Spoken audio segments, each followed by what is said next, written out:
पाँच से बढ़कर बड़ा अच्छा सवाल। G of x equal to x minus four का square, H of y equal to y plus four का स्क्वायर। कह रहे हैं जी एच माइनस वन क्या होगा। वेल देखो, पहले तो आप एच माइनस वन देखो, बाकी सब भूल जाओ। एच माइनस वन का मतलब क्या हुआ कि यहाँ जो y है इसकी जगह माइनस वन पुट कर दो। माइनस वन प्लस फोर का स्क्वायर यानी थ्री का स्क्वायर यानी कि नाइन। यानी कि इससे मुझे ये बात पता चल गई कि जो h माइनस वन की वैल्यू है ये किसके इक्वल है, नाइन के। अब देखो जी ऑफ एक्स बराबर है x माइनस फोर का स्क्वायर। अब हमें क्या करना है, यहाँ पे h माइनस वन की वैल्यू पुट करनी है। तो h माइनस वन की वैल्यू नाइन है। नाइन माइनस फोर फाइव होता है, फाइव का स्क्वायर ले लो, फाइनल आंसर 25। तो बहुत सिंपल सवाल है, जो पेपर में है वो इस चैप्टर से मुश्किल नहीं है, सिर्फ थोड़ा सा बड़ा अच्छा क्वेश्चन है। एफ ऑफ एक्स बराबर है five minus two x, g of x बराबर है x square plus seven x minus one. कह रहे हैं g f of minus two क्या होगा। तो वेल सबसे पहले जहाँ एक्स है वहाँ माइनस टू पुट कर दो। जब यहाँ माइनस टू पुट करोगे तो माइनस टू मल्टीप्लाई होगा और यहाँ से आपका एफ माइनस टू नाइन आ जाएगा। अब f माइनस टू की वैल्यू फिर कहाँ पुट करनी है बच्चों, यहाँ पुट करनी है। सो वेल देखो इधर आ रहा है एक बार x square plus seven x minus one.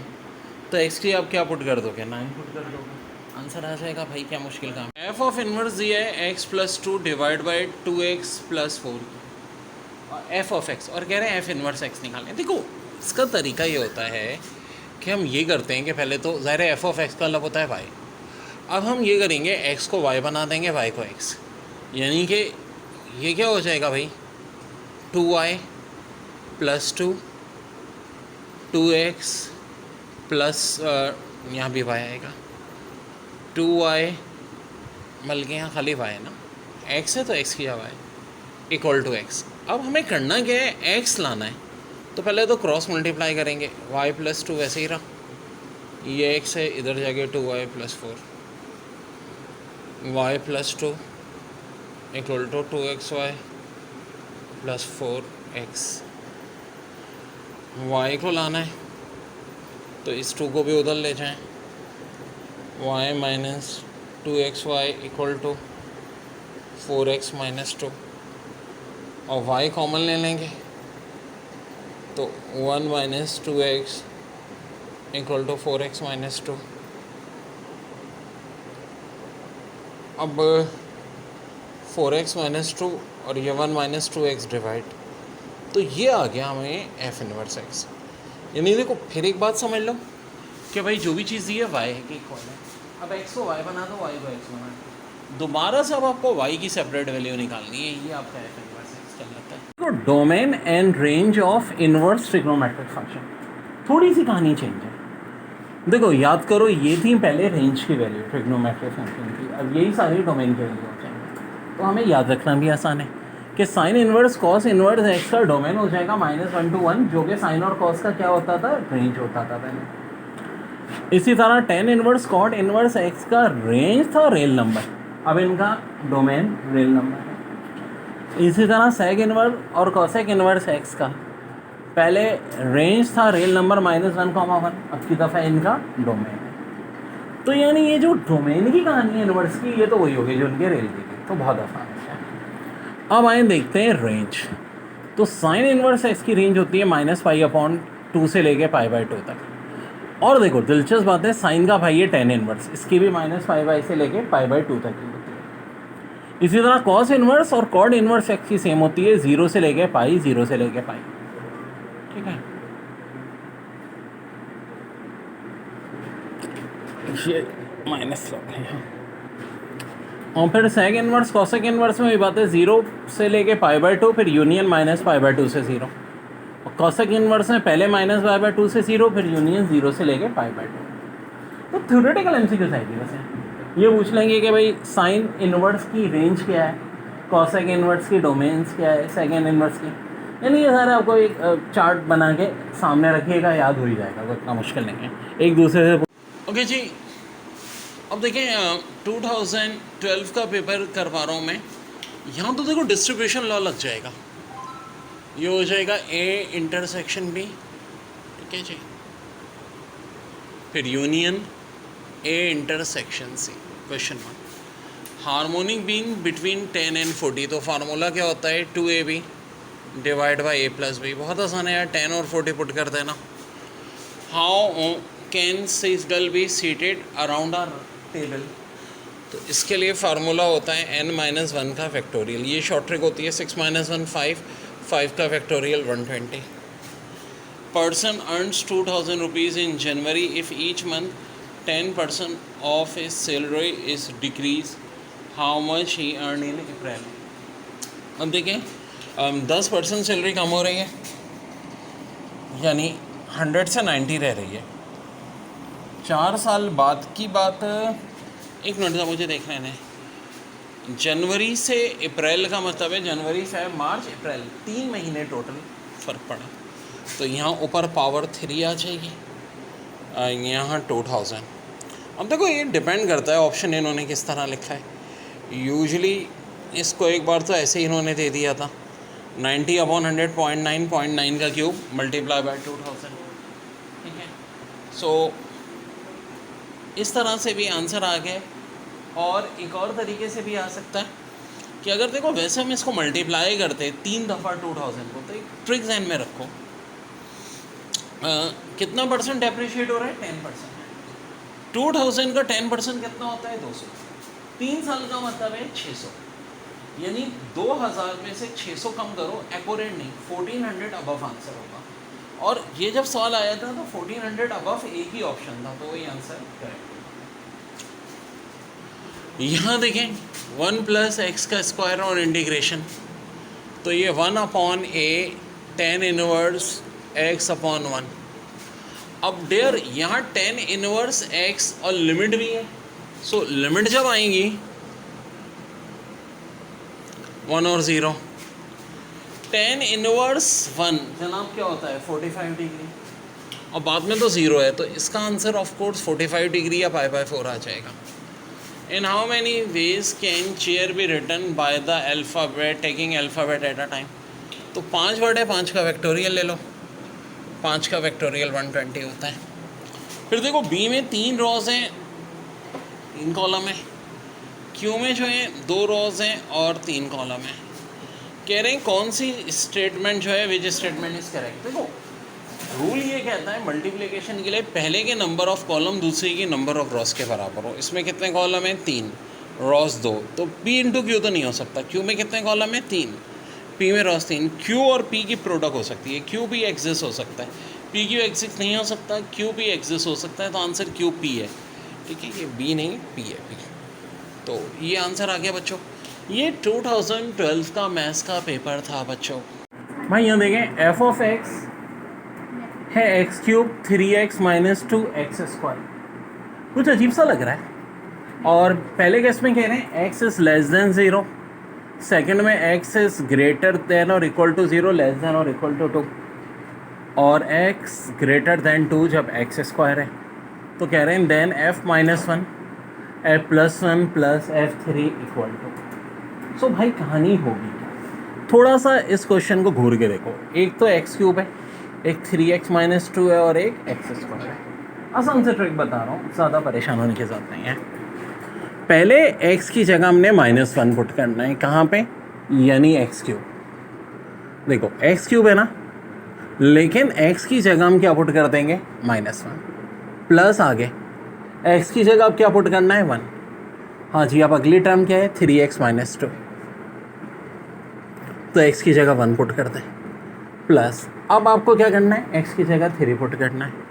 अगली टर्म क्या है x², तो यहाँ पे 3 पुट कर दीजिए, और कुछ भी नहीं था। देखने में क्वेश्चन कितना ख़तरनाक है, यानी सीरत बहुत अच्छी है, सिर्फ सूरत बुरी थी।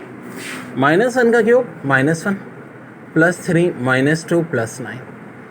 अब ये तो कैंसिल हो गया, आंसर क्या आ जाएगा 9 आ जाएगा। दोबारा देख लो यार, x³ है तो हमने -1 का क्यूब ले लिया पहली टर्म, फिर 3x - 2 है, हमने क्या किया भाई x की जगह +1 ले लिया, फिर क्या है x², लेकिन x की जगह हम क्या लेंगे 3 लेंगे, वैल्यू पुट कर तो आंसर आ जाएगा। अब देखें, if x minus two plus x minus three equal to 7 है, तो अब आपको कह रहे हैं x की वैल्यू क्या होगी। सो मुख्तलिफ ऑप्शन हम करके देखेंगे, ठीक है, -1, -6 और 6, और फिर देखेंगे कि आंसर किससे आ रहा है। तो पहले x की जगह -1 पुट कर दो, ये -1 और -2 -3, फिर ये -1 पुट करो, मॉड के निशान का लब है, फाइनली आंसर प्लस ही हो जाएगा, 3 + 4 7, तो -1 से तो आ रहा है। अच्छा जी, अब आप एक काम करो, -6 से चेक कर लो, क्योंकि 6 नहीं हो सकता आंसर, क्योंकि कोई ऐसा ऑप्शन नहीं है बोथ -1 एंड +6। एक ऑप्शन है -1, एक है -6 और एक है -1 एंड 6।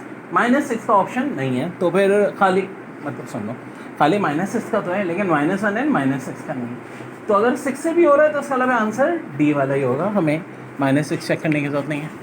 तो 6 - 2 कितना होता है भाई, 4, ऑफ कोर्स प्लस ही हो रहा है, 6 - 3 3, 4 + 3 7 = 7। सो ये हमारा रिजल्ट आ जाएगा भाई। देखें, f2x - 3/3 = 4x - 8। आपसे पूछ रहे हैं f(2) किसके इक्वल होगा। वेल सबसे पहले तो जो 2x - 3/3 है, इसको किसके इक्वल पुट कर दो, 2 के। मैथ्स के रूल के तहत अब हम थोड़ा सी कैलकुलेशन करेंगे। ये 3 उधर जाके 2 से मल्टीप्लाई हो जाएगा,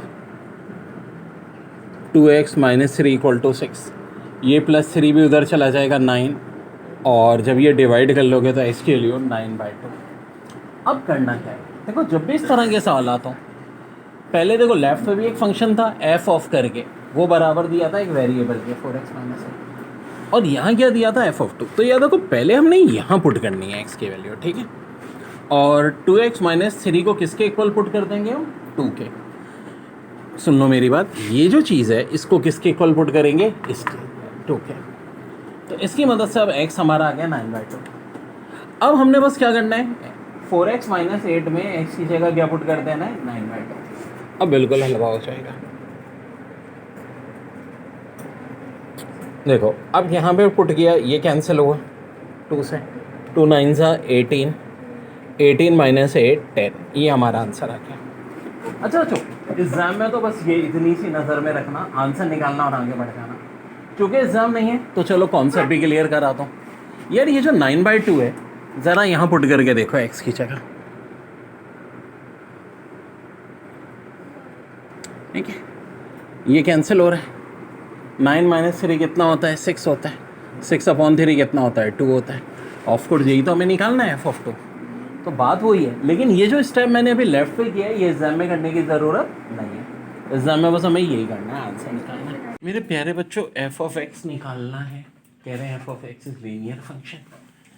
जब f(2) दिया है 1 के बराबर और f(4) दिया है -2 के बराबर, और ये ऑप्शन है। अब आखिर इस बात का मतलब क्या हुआ, देखो एक बात सुनो, जो करेक्ट ऑप्शन होगा उसमें जब हम x की जगह 2 रखेंगे तो 1 आएगा, x की जगह जब 4 रखेंगे तो -2 आएगा।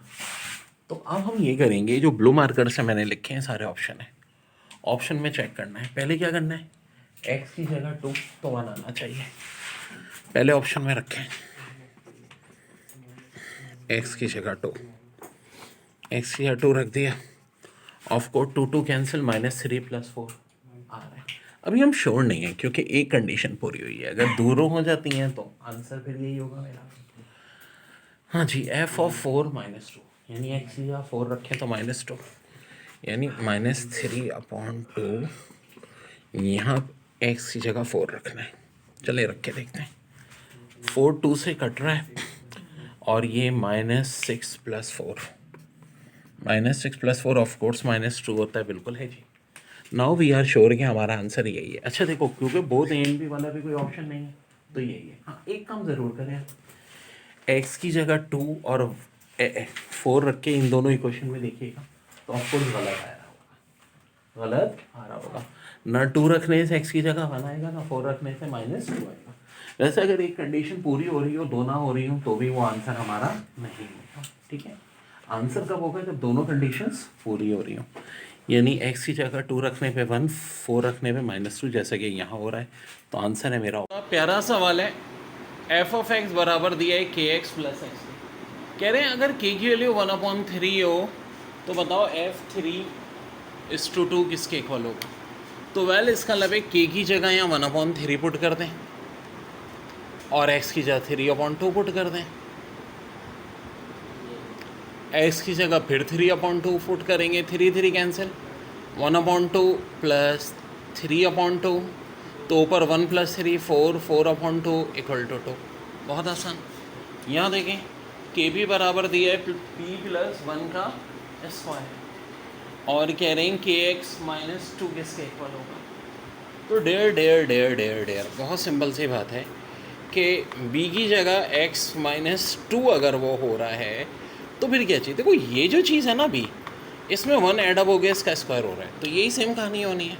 यानी x -2 में 1 प्लस हो गए, इसका स्क्वायर होना है, यानी कि x -1 का होल स्क्वायर। अब देखो जब ये आंसर इन्होंने दिया था, वैसे तो ये भी सही है, लेकिन हम देखेंगे ना ऑप्शन में कैसे दिया है। तो ऑप्शन में इन्होंने इसको खोल दिया था a - b होल स्क्वायर के फार्मूले से, ऑप्शन में इस तरह दिया हुआ था, तो यही हमारा आंसर हो जाएगा बच्चों।